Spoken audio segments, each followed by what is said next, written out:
All the jibber jabber of mental health as we do, and today I'm gonna do a poem at the end of this that I've already done, but like a proper dickhead I managed to delete it off of YouTube and everywhere, so I'm gonna redo it. So you might have seen that before, but I'll probably be talking about something slightly different. I'm gonna touch on today about thoughts. And I don't want anyone watching this to think that the thoughts that they have, I don't want to feel guilty or bad or anything horrible. I used to be really embarrassed about some of the thoughts I'd have, whether they be like suicidal thoughts or just anything sort of like that I'd worry about. And I used to be, like ashamed of them because I've got a family, young children, so I'd think about killing myself, and then I'd feel absolutely horrible and guilty about it because I've got a young family and I've got my parents still and lots of friends, and I'd think that it's completely selfish that I feel like that, and I don't want anyone to think that the thoughts that they're having are anything to be embarrassed about, because loads of people have them, and they're your thoughts. And it's perfectly okay to have thoughts. What I will say, and what I want to touch on today, is how nobody can make you feel a certain way or make you do anything. And I spent a lot of time thinking that I felt this way because of other people or because of certain situations.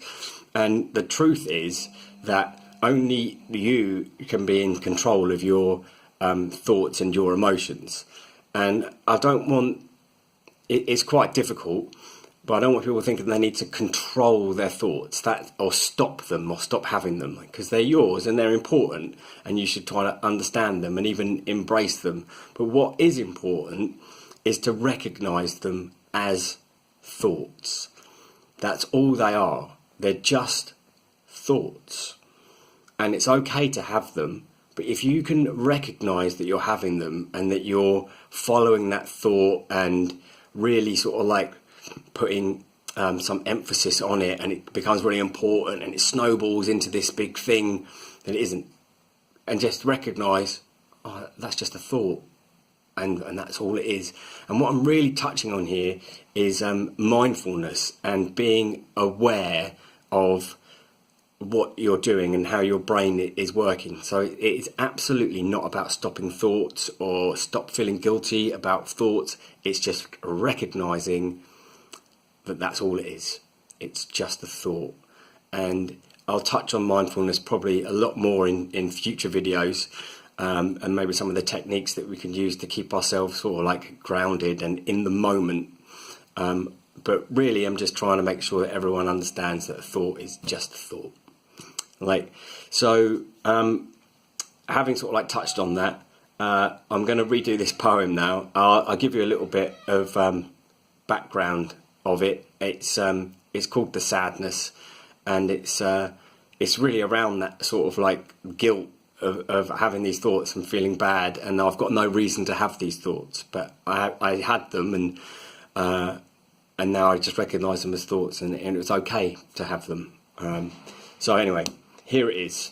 It's called The Sadness. The sadness, where does it come from? When I'm surrounded by good things, and here are some: a beautiful wife, the light of my life, 2 wonderful daughters who love me 4 quarters, a house and a home full of delightful sounds, of animal purrs and children around. This place is the place I want to be found. When darkness comes over me, I cannot be there. This is the place where I live in despair. I long for the pet cries that used to annoy, but now if I heard them they would bring great joy. For if I could hear them, I know I'd be home, in the arms of my family I love, safe, not alone. And I think at some point during this video you probably heard some of those animal noises. My cat is there. I said it on the last video, I have no idea what I'm doing with like social media and stuff, but I do have a Facebook page called The Mental Elf. Go and have a look for me on there, and you can follow me. You'll probably find videos on there too if you'd rather use the Facebook thing, or subscribe somehow on YouTube. I also don't know how to like set up a thing that says subscribe here. I hope this video finds you well. and if it doesn't, I hope it helps you feel a little bit better. Remember, you're not alone. Lots of people go through what we're all going through. I have agitated depression, and I'm coming out the other side of it now.